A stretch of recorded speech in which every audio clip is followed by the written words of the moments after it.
l'agneau de Dieu est souverain. Jésus-Christ est souverain. Jésus-Christ est souverain.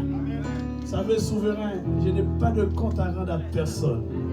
Je décide, je fais ce que je veux faire. Jésus-Christ est souverain. Alléluia. Amen. Gloire à Dieu, gloire à Dieu. Alors, pour les lecteurs de la Bible, aujourd'hui, nous sommes le dimanche des Rameaux. En fait, le dimanche des Rameaux, quand vous lisez la Bible, les lecteurs de la Bible, vous voyez que c'est le dernier week-end où Jésus va prendre la direction pour sa crucifixion, ou plus précisément, il va rentrer à Jérusalem.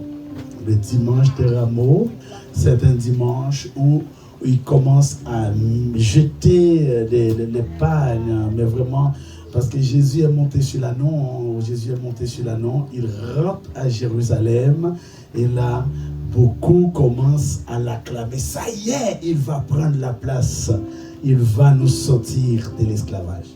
Donc la semaine qui arrive, j'ai devant l'annonceuse Nathalie, la semaine qui arrive, jeudi, vendredi, samedi, dimanche, c'est quoi? Oh, j'ai envie d'entendre plus de personnes dans la salle qui disent ça. C'est la croisade pascale. Un chrétien qui ne fait pas attention à la Pâque, il ne fait pas attention à sa vie spirituelle. Un chrétien qui oublie la Pâque sur son chemin, il a un problème. Israël ne peut pas oublier la 10e plaie d'Israël qui a été faite en Égypte pour les donner la liberté. En fait, la Pâque pour toi et moi, aïe aïe aïe.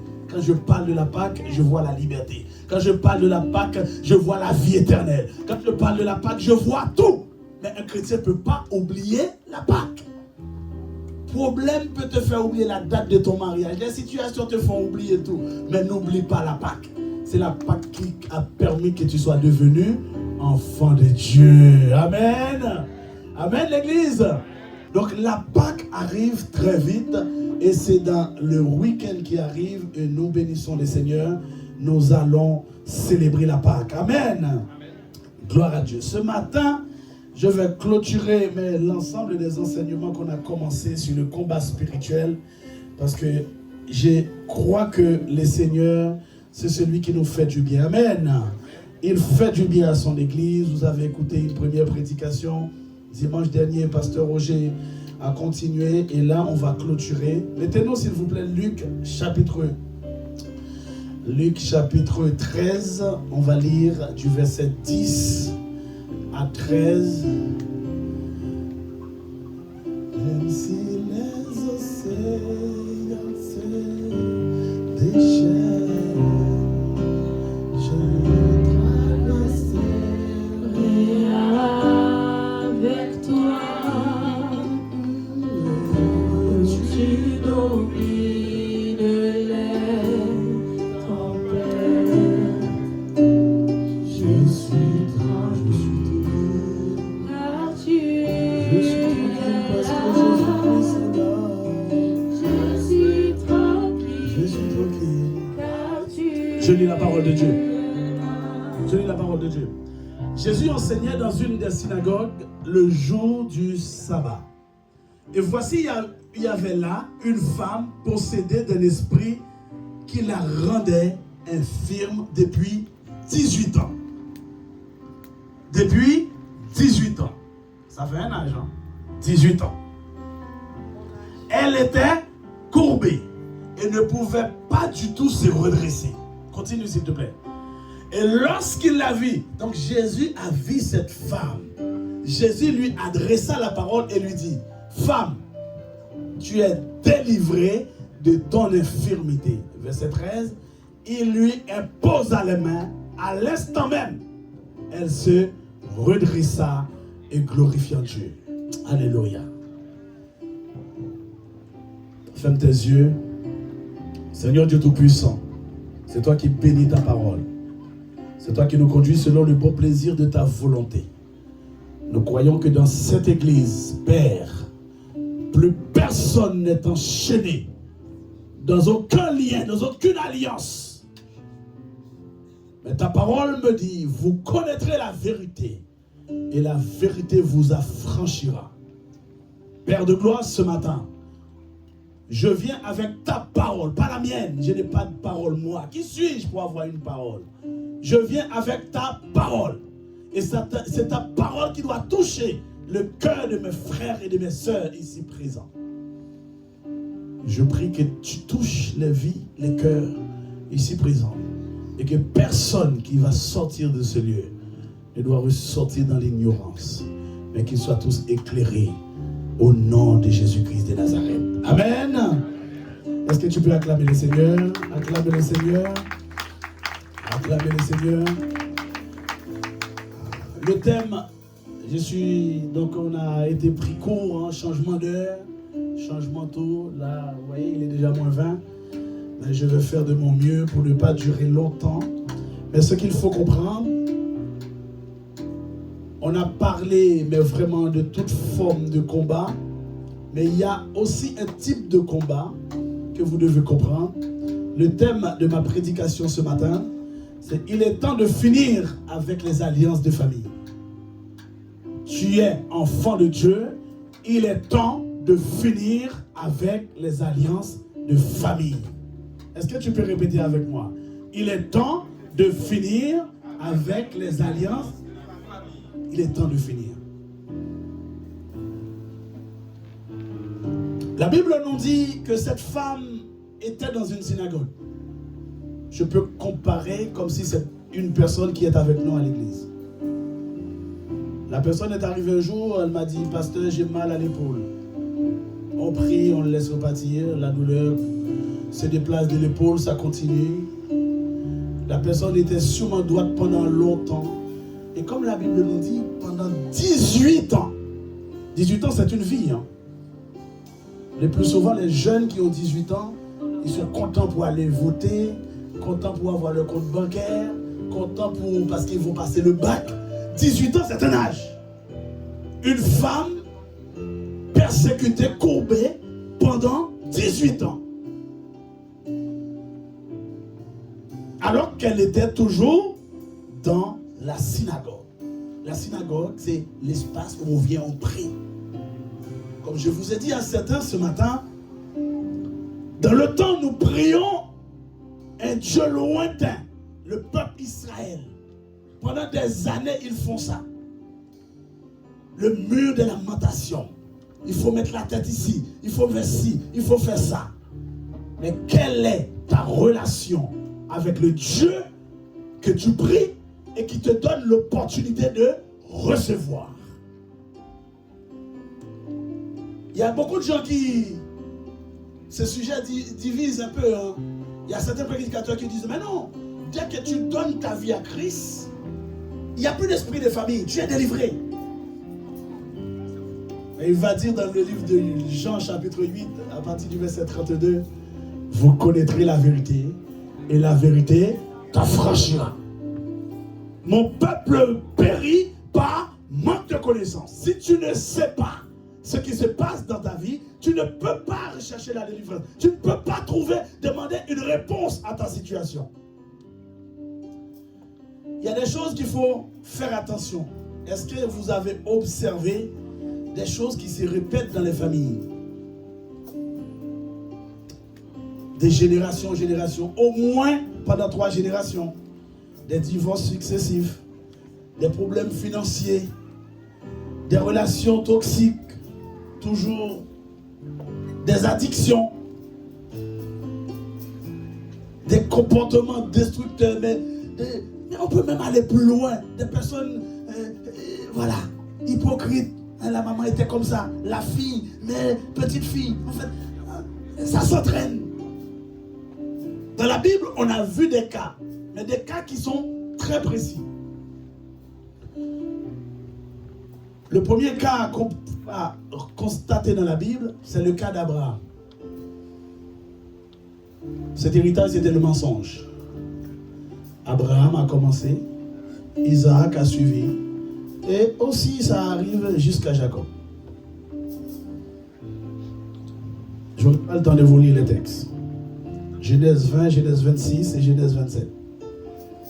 Dans le cas de David et Salomon, c'était l'immoralité sexuelle. Ça a commencé à David, ça a continué avec Salomon. Dans le cas des femmes, on a Sarah, Rebecca et Rachel. Ça, c'était le combat de la stérilité générationnelle. Hein? Sarah était stérile, arrivée Rebecca est stérile. En fait, l'enfant de Dieu, et j'ai bien dit, je n'ai pas dit c'est lui qui fréquente une assemblée.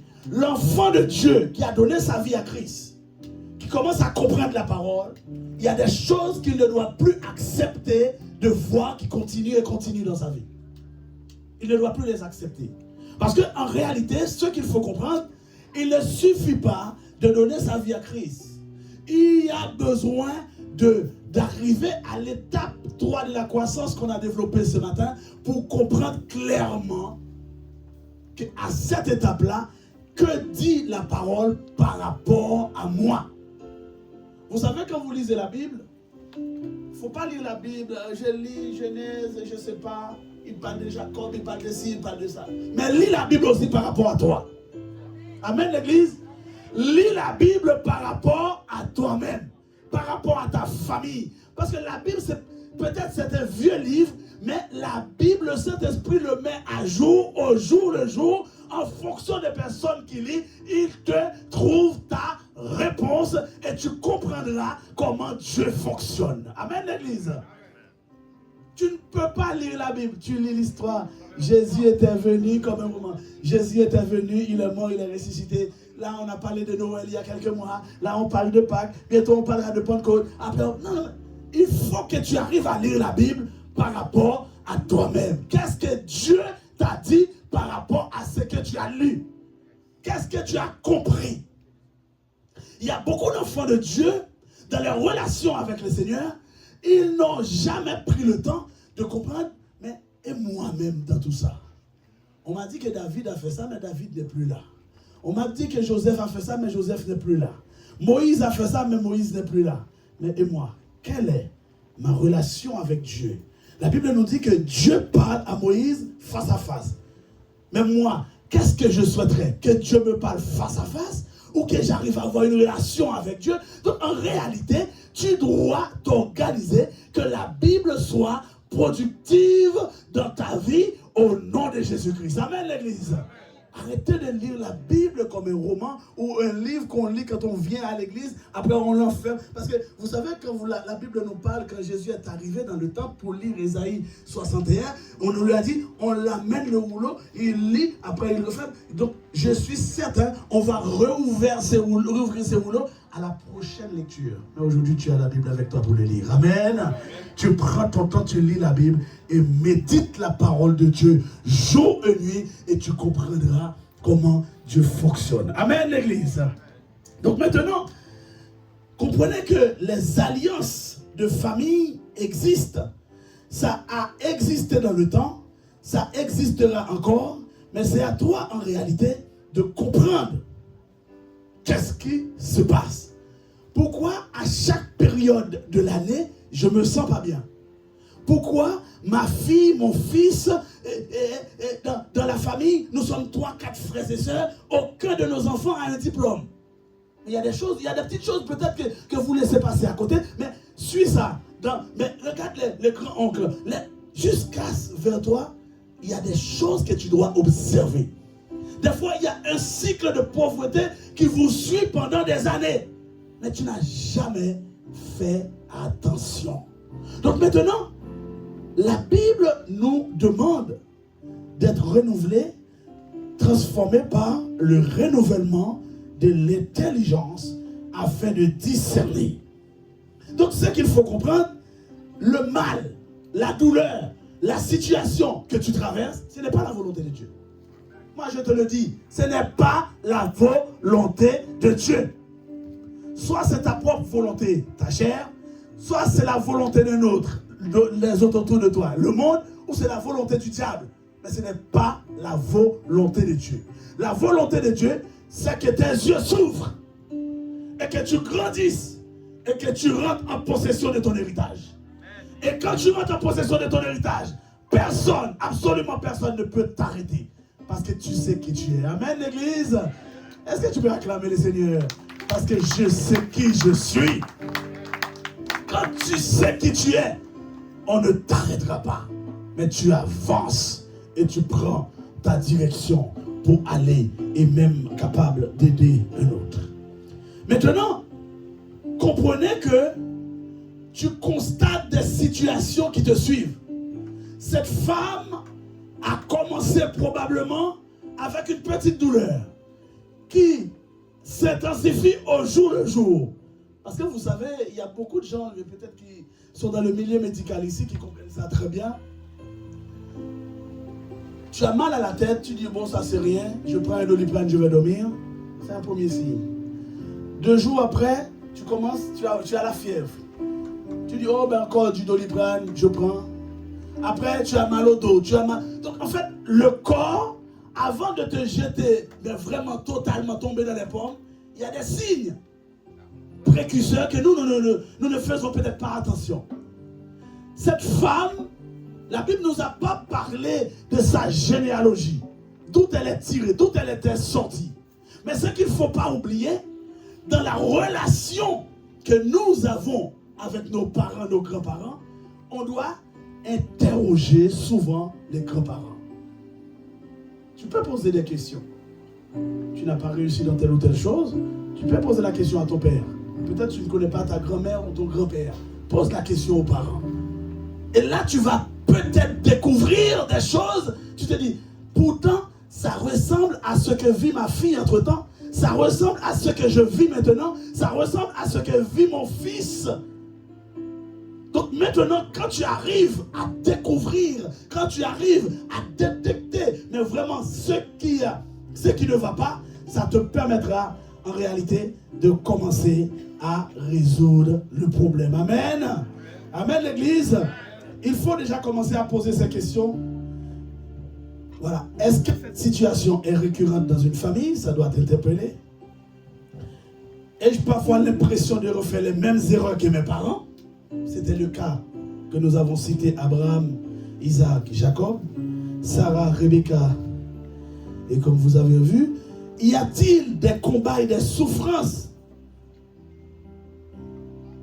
que j'aimerais voir s'arrêter, mais ça continue avec moi?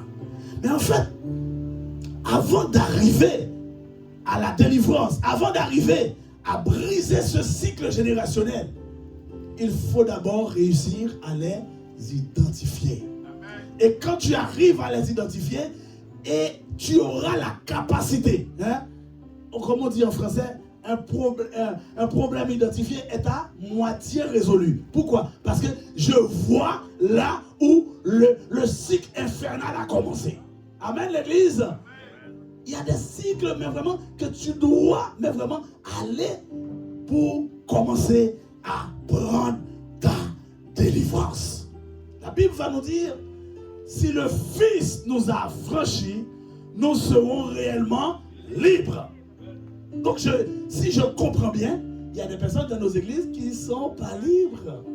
Il y en a qui viennent à l'église tous les dimanches qui sont encore liés, qui sont encore enchaînés, qui ont encore, mais vraiment, des héritages qui sortent d'en haut, mais qui sont encore là-dedans, qui ne pourraient pas, dès que telle date est arrivée dans l'année, personne ne peut l'approcher. Ce sont des choses que tu dois identifier. Tu regardes ta soeur, tu regardes tes grands-parents, comment ça a été? Y a-t-il des choses qui peuvent t'aider à changer la situation pour finir, mais vraiment, avec l'héritage de famille? Donc la première chose, quand tu as fini de faire ça, il y a des pistes de travail. Avant d'arriver à la prière, il y a des pistes de travail que nous vous encourageons à faire. La première chose, comme je vous dis, observer et identifier les répétitions familiales. Là où ça se répète. Faites une liste des événements marquants dans votre lignée. Tu fais la liste. Tu peux le faire. Tu n'arrives pas à la compléter. Demande à ton grand-père, à ta grand-mère. Si ils ne sont plus en vie, vois avec les parents qui pourraient t'aider. La deuxième chose, il faut que tu commences à refuser la fatalité. Il y a des gens, l'église, vous savez, ah ben moi, pasteur, je suis sauvé. Mais là, cette histoire de diabète-là, ne t'inquiète pas. Je prends les médicaments, mais non, l'hypertension, non. Cette mal de tête, cette migraine. Il y a des gens, en fait, qui se confortent avec cette situation, qui ne veulent plus s'en sortir. Moi, j'ai envie de te dire aujourd'hui, cette situation qui te hante aujourd'hui, le Seigneur est prêt à te libérer, délivrer, te sortir de là au nom de Jésus-Christ. C'est pour ça que nous fêtons la Pâque. C'est pour ça que nous parlons de la croix. Pourquoi? Parce que la Pâque ou la croix ou le sacrifice de la croix me permet de dire que Jésus-Christ a été à la croix pour ma liberté, pour ma délivrance, pour me rendre libre. Alors qu'on a encore des enfants dans les églises qui sont encore sous le joug de l'ennemi et qui sont encore liés avec toutes ces choses-là. Donc maintenant, tu refuses la fatalité. Ce n'est pas parce que ta grand-mère a vécu ça, ta mère a vécu ça, et que tu dois continuer avec ça. J'arrive même à parler de cette maladie de règles douloureuses là. Comment vous l'appelez? Scoliose, non. Comment? Endométriose. J'ai toujours oublié. J'ai même pas envie de citer ça. Tellement il y a trop, endométriose, cette douleur de ventre là. Oui, c'est pas scoliose, c'est Amélie. Cette douleur de ventre. Est-ce que toutes les jeunes filles de la terre doivent subir ou bien doivent... Mais non. Moi je dis que si il y a des jeunes filles dans le monde qui subissent ça, nos jeunes filles dans les églises doivent arriver à un moment pour dire stop. Je suis délivré par le sang de Jésus-Christ versé à la croix du calvaire. Amen, l'église. Il faut qu'il y ait un stop. S'il n'y a pas de différence entre toi et ceux qui sont dans le monde. Oui, mais pasteur, moi je suis sauvé. Oui. Répète-moi ça 20 fois. Mais ta douleur là, ta situation là, qu'est-ce que ça change par rapport à celui ou celle qui ne connaissent pas Dieu? Déclarez la vérité de Dieu sur votre vie. Proclamez les promesses bibliques et refusez les mensonges. Parce qu'il y a des gens qui ont tellement pris ça pour une habitude. Mon père a subi ça. Mon grand-père l'a subi. Pour moi, c'est normal. Refuse la normalité des choses dans ta vie. Refuse-le dans ton mariage. Refuse-le dans ta famille, là où tes enfants n'arrivent plus à avancer. Tu dis non, mais ça je refuse. C'est pas parce que mon frère ou ma soeur ou ma grande soeur ou mes grands cousins n'ont pas réussi que moi je vais m'aligner avec eux. Non, moi j'ai Christ dans ma vie. Ma situation a changé au nom de Jésus-Christ. Amen, l'église. Il doit y avoir le changement. Tu dois voir la différence. Le Christ t'a affranchi. Et ta situation doit être différente des autres que tu as connus sur ton chemin. Donc il est très important de commencer d'abord à observer et identifier. 2. Refuse la fatalité. 3. Déclarer la vérité de Dieu sur ta vie. Il ne suffit pas de dire je suis la tête. Je suis la tête et non la queue, mais visiblement tu es la queue. Est-ce que tu es vraiment la tête? Non, tu vois que tu es la queue. Donc maintenant, refuse d'être la queue et prends ta décision pour être la tête. Aussi longtemps que tu le dis comme ça vaguement dans ta bouche, tu ne prends pas de décision, tu demeures et restes la queue. C'est pas parce que tu connais Jésus que ta situation doit tout de suite changer, mais tu identifies la situation et tu dis Seigneur, je ne veux plus vivre cette vie-là. Je veux passer à une autre étape dans ma vie. Puisque maintenant, je te connais. Ta présence dans ma vie doit changer quelque chose au nom de Jésus-Christ. Amen, l'église. La présence de Jésus-Christ dans ta vie doit changer quelque chose. Donc tu sors dans le monde, tu arrives en Christ. En fait, aucun jour, tu n'as pas décidé de prendre une décision. La décision, c'est quoi? C'est de ressembler à Christ. comme vous le savez, ça ne peut pas se faire d'un jour à l'autre. Ça ne peut pas se faire du matin au soir. Ça va mettre un temps. Ça va t'obliger à te lever, à faire une préparation. Mais cette préparation dépend de toi. Elle ne dépend pas de ton église. C'est individuel. Tu as identifié. Là, tous comme vous êtes, chacun, vous avez votre travail à faire. Observez, identifiez. Refusez la fatalité. Déclarez la vérité de Dieu sur votre vie. Changez constamment vos choix. Il faut briser ces habitudes, mais inconsciemment. Mais non, mais c'est comme ça. Des fois, s'il faut même déménager, il faut déménager. Des fois, s'il faut même changer de ville, changer de quartier, il faut le faire. Parce que des fois, il y a certaines routines, mais c'est comme ça. Ma grande soeur, c'était ça. Mon grand frère, c'était ça. Au-dessus, c'était ça. Maintenant, tu es là. Mais c'est normal. Non, c'est pas normal. Si eux, ils étaient dans une ligne de pauvreté, le Seigneur peut t'appeler à être chef d'entreprise et vivre autre chose. C'est pas parce que la maladie a fait rage tout en haut et demain, tu dois être tout le temps à l'hôpital comme ta mère, comme ta grand-mère. Non! C'est pas écrit dans la Bible. Tu peux refuser ça et couper ces liens qui vous lient, qui vous empêchent d'avancer et vivre la vie chrétienne autrement. Parce que le païen qui ne connaît pas la Bible, il a besoin d'écouter ton témoignage. Il a besoin d'écouter ce que Dieu a fait dans ta vie. Et quand il écoute ce témoignage-là, il va se dire, waouh, le Seigneur Dieu a fait vraiment de belles choses. La 5e étape, c'est là qu'on va passer à la prière.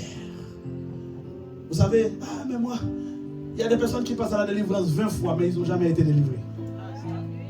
Délivrance, la personne tombe et revient. Dimanche prochain, non. En fait, ta délivrance va commencer le jour que tu es conscient, que tu as observé la situation. Qu'est-ce qui se passe dans ma vie? Pourquoi les choses sont comme ça? Au temps de malheur, la Bible nous dit quoi? Réfléchis. Tu t'assois, tu poses. Si tu es marié, tu prends ta femme, ton mari, asseyez-vous. Qu'est-ce qui se passe? Les enfants de mon grand frère n'ont pas de diplôme. De ma grande sœur, pareil. Mes enfants, ils sont tous à l'échec scolaire. Qu'est-ce qui ne va pas? Maman a dit que sa grande sœur, ses enfants aussi, c'est pareil. Maman a dit sa tante aussi, pareil. Donc maintenant, vous avez identifié le problème. Étant identifié le problème, ne dites pas, mais bon, de toute façon, c'est pareil. Hein. C'est pas la peine de chercher à comprendre. C'est normal. Non, refusez. Refusez. Et la 3e chose, je vous dis, que vous allez faire les déclarations. Tu vas commencer à déclarer des choses, soit sur ta vie, soit sur tes enfants, soit sur ton mariage, je ne sais pas sur quoi, mais tu commences à déclarer ce que dit la parole de Dieu. Vous connaîtrez la vérité. Et maintenant, tu sais que ce qui est en train de se passer dans ma vie, ce n'est pas la volonté de Dieu. Puisque ce n'est pas la volonté de Dieu, c'est la volonté de qui? La volonté de l'autre. Donc il veut me garder comme ça. Donc il veut garder ma famille comme ça. Il veut garder mes enfants comme ça. Il veut garder ma femme. Non. Maintenant, ce n'est pas la volonté de Dieu. Je refuse ces choses-là. Et je déclare, je proclame les promesses de Dieu. Et je refuse les mensonges. Vous savez, les mensonges nous enferment. Ça va vous enfermer dans une forme. Mais tu dis, tu entends les gens qui disent, mais non. Dès qu'il se passe telle ou telle chose, ça, il n'y a pas de solution. C'est la mort. En fait, la personne te dit, tu as l'hypertension, tu es parti voir un médecin pour que le médecin te dise en quelque sorte, tu vas être guéri. Le médecin te dit, ce médicament, c'est à vie. Tu dis, le médecin, en fait, ton rôle, c'est de me donner quelque chose pour me guérir. Donc finalement, on a compris que les médecins ne guérissent pas, ils soignent. Donc, quand tu vois une première année, une deuxième année, au lieu que l'hypertension baisse avec les médicaments, il fait quoi? Il augmente un deuxième. Des fois, un troisième médicament. Des fois, un quatrième. Finalement, tu te trouves avec que pour l'hypertension, 3-4 comprimés à prendre par jour. Le diabète, c'est pareil. Le cholestérol, c'est pas tout. En fait, tu te dis, mais quelque part, il y a un problème. Le problème, c'est que nous avons identifié vraiment que la tension, ça monte et ça monte. Mais maintenant, je vais me tourner vers le Seigneur. J'ai identifié le problème. Je vais me tourner vers le Seigneur pour voir que si je suis un cas isolé, si je suis un cas isolé, ça c'est autre chose. Je crois fermement que le Seigneur peut me guérir. Et je vais prier en conséquence. Il va me guérir. Mais quand il s'agit d'un cas où vraiment des cas qui se sont répétés, et que ça arrive à moi, ça arrive à mon église, ça arrive à ma famille, ça arrive à mes enfants, je dois commencer à faire une sorte de diagnostic de la situation. Et je vous ai dit, c'est jusqu'à la 5e étape, vous allez commencer à prendre le temps dans la prière. Ce n'est qu'à ce moment-là que tu vas commencer à dire, Élie était un homme de la même nature que nous. Il a prié et il a vu les résultats. C'est à ce moment-là, parce que le problème a été identifié. C'est à ce moment-là, tu ne commences pas à jeûner. Non. Avant de commencer à faire toutes ces choses-là, tu as identifié le problème. Tu as ramené le problème sur ta table. Maintenant, tu l'as identifié. Et je crois fermement que la puissance du sang de Jésus-Christ, si tu le fais bien, à la fin de ce diagnostic et de cette résolution, tu dois venir témoigner que Jésus-Christ a vraiment été là pour moi et je suis guéri de toutes maladies qui ont été identifiées. Et je le crois à l'église. Tu peux le voir réaliser dans ta vie. Parce que c'est celui en fait qui vient, qui apporte la réponse. Mais celui qui verra la différence dans sa vie, c'est celui qui l'applique. C'est celui qui l'applique.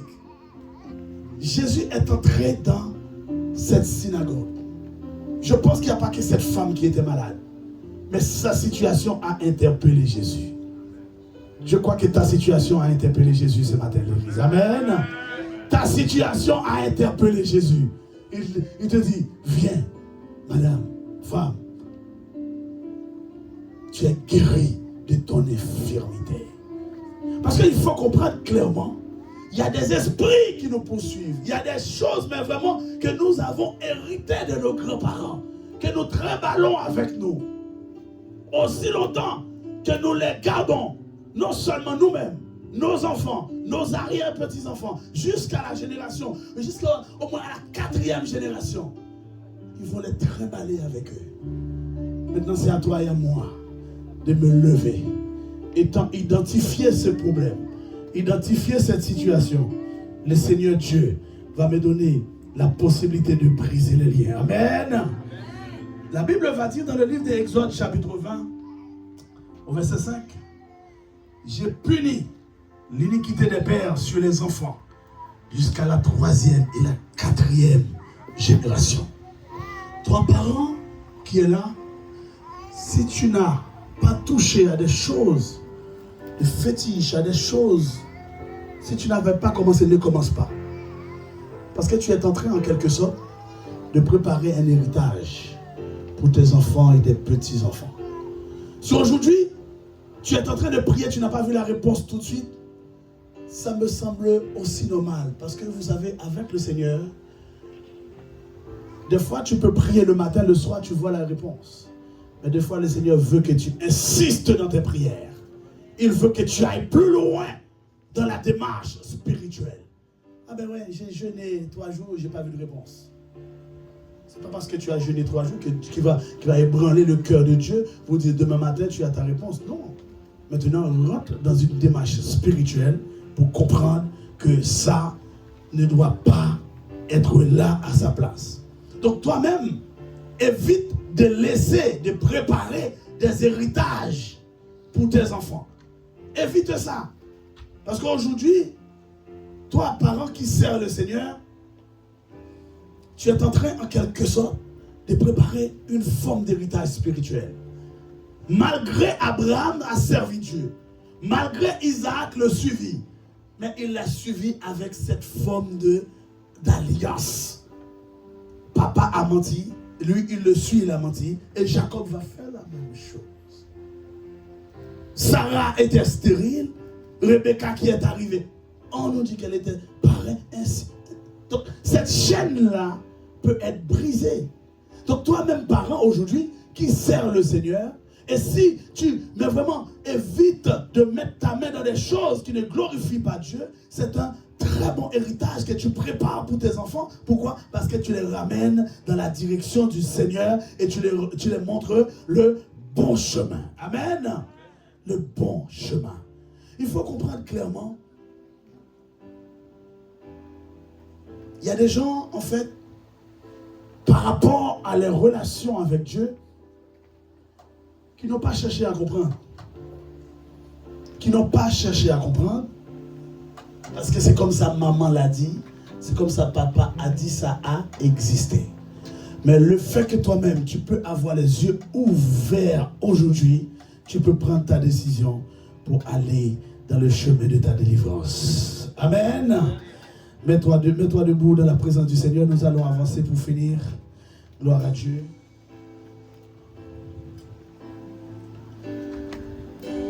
Alléluia. Il faut comprendre pour briser ces chaînes de malédiction que la Bible a parlé. Galates chapitre 3, le verset 13. Christ nous a rachetés de la malédiction de la loi, étant devenu malédiction pour nous.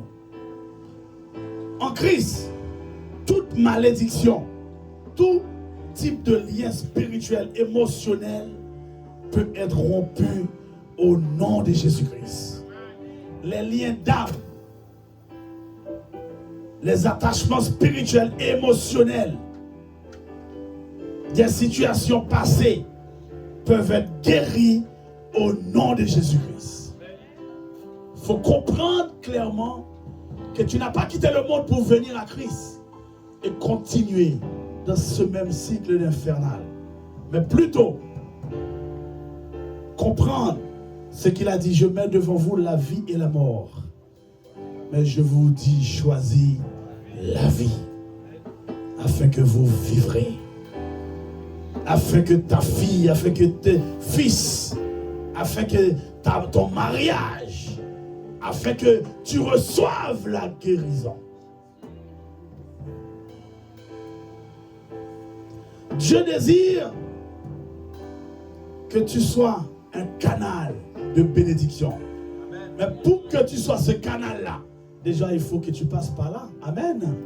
Il faut que tu sois toi-même délivré. Il faut que tu sois toi-même, mais vraiment ce canal de délivrance. Étant délivré, tu peux être cette solution. Pendant ce temps, je vais demander au groupe de louanges de venir. Quand tu es debout, tu vas réfléchir. Tu vas réfléchir. Après ta réflexion, tu vas nommer cette situation. Tu vas le donner, tu vas l'appeler par son nom. Après l'avoir appelé par son nom, tu vas renoncer à tout ce qui ne vient pas de Dieu. Je vous ai dit, la volonté de Dieu, c'est ce qui est bon, agréable et parfait. S'il est bon, garde-le, ne renonce pas. S'il est agréable, ne renonce pas. S'il est parfait, ne renonce pas. Mais si tu estimes que ça te dérange, il faut renoncer parce qu'il ne vient pas de Dieu. Et la troisième chose, tu vas proclamer ta liberté en Christ. Amen, l'Église. Tu vas proclamer ta liberté en Christ. Alléluia. Tu m'as promis d'être avec moi. Je m'accroche à toi. Je m'accroche à toi. Alléluia. Tu m'as promis d'être avec moi. Ta fidélité. Tu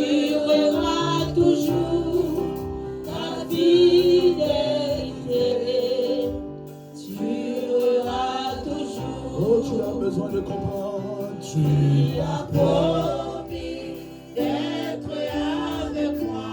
Pendant que tu identifies la situation, tu chantes ce chant. Identifie-le et chante.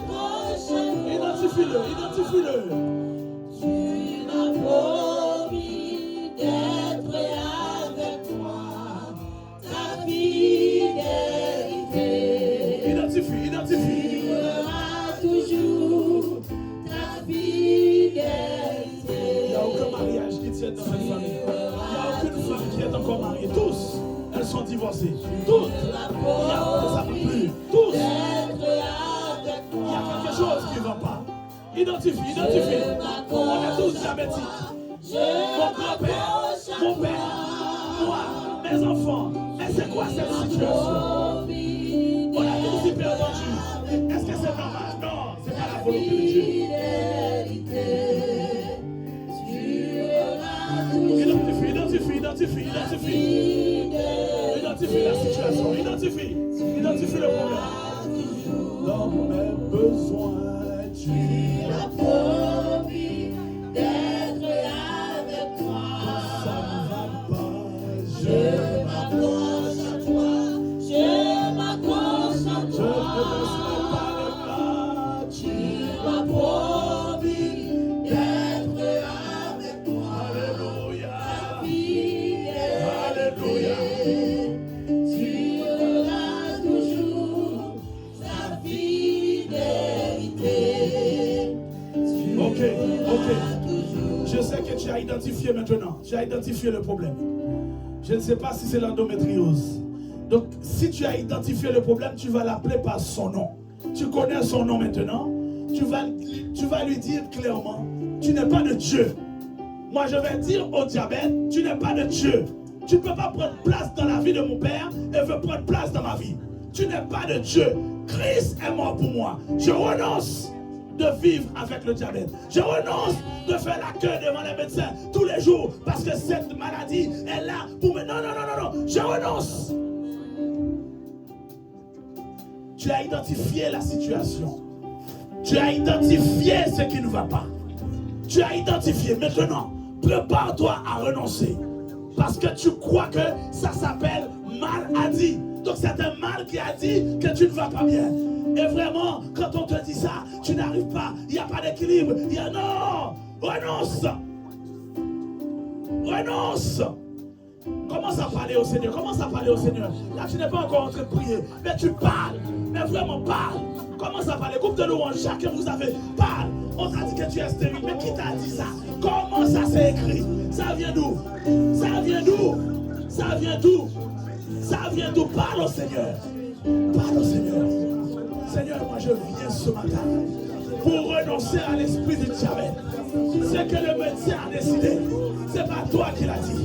Si mon père a connu le diabète, si sa grande soeur a connu le diabète, si ses petites soeurs ont connu le diabète, maintenant, Père, je me lève, je renonce à cet héritage. Je renonce à cet héritage. Ah, quand on voit, les médecins commencent à me demander, est-ce que tu as des diabétiques dans la famille? Moi, ma famille, c'est le Christ. C'est le sang de Christ qui coule dans mes veines. C'est le sang de Christ qui coule dans mes veines. C'est le sang de Christ qui coule dans mes veines. Parlez, renonce.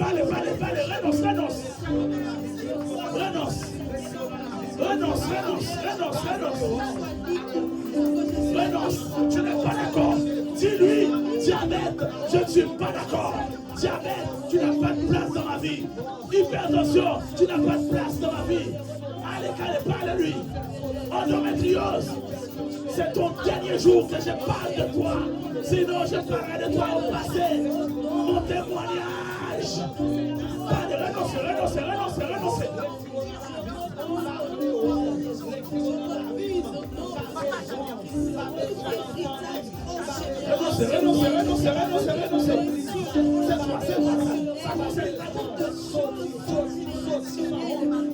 Ça concerne pas tout le monde. Ça te concerne toi.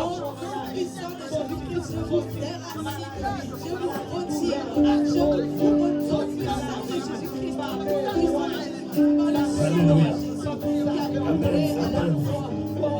Amen.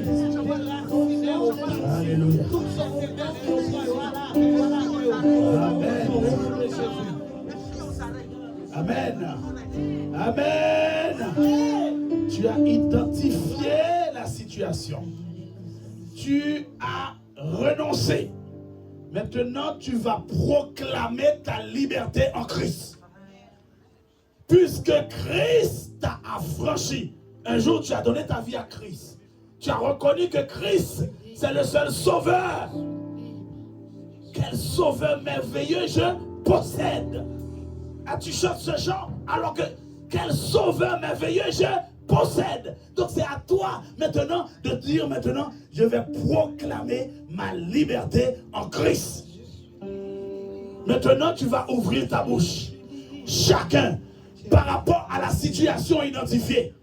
Tu vas dire maintenant, puisque le sang de Jésus-Christ m'a affranchi. Aïe aïe aïe.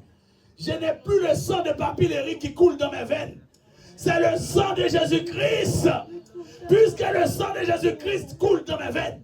Est-ce que Jésus-Christ avait le diabète? Non.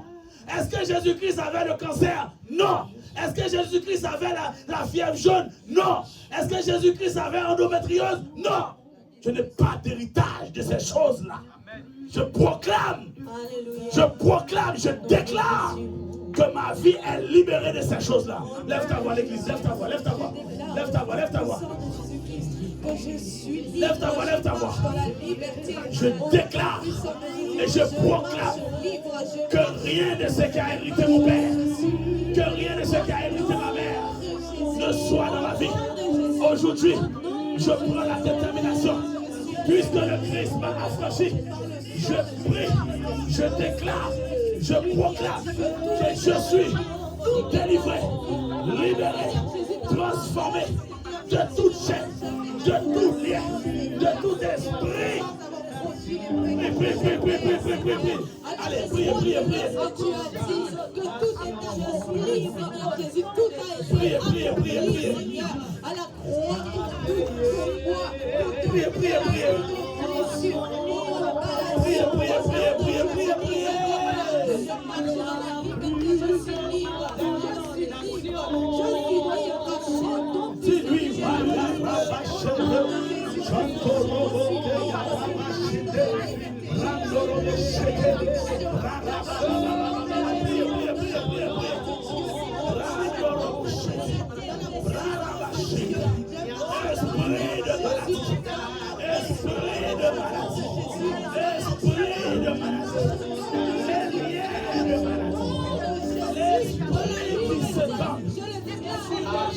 Je dis que ça s'arrête à moi. Ça s'arrête à moi. Ça s'arrête à moi. Ça s'arrête à moi. Ça s'arrête à moi. Ça ne doit pas arriver à Timothée. Ça ne doit pas arriver à Shekinah. Ça s'arrête à moi. Ça s'arrête à moi. Ça s'arrête à moi. Ça s'arrête à moi. Ça s'arrête à moi. Au nom de Jésus-Christ.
Compassion, bon Dieu, Je suis délivré. a fini.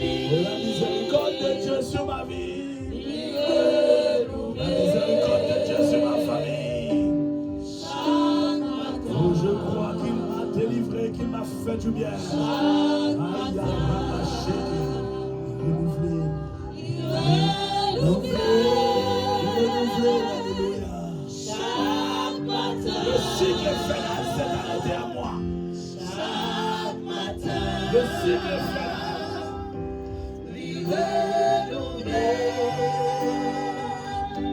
chaque matin, Je crois qu'il a délivré, qu'il a guéri. chaque Il matin, a fait du bien, il a fait grâce. miséricorde, Merci Seigneur. pas fini,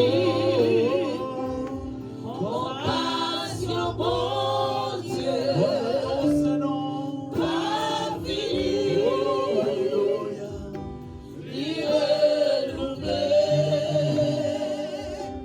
chaque matin, alléluia, chaque matin, Alléluia. Amen, amen.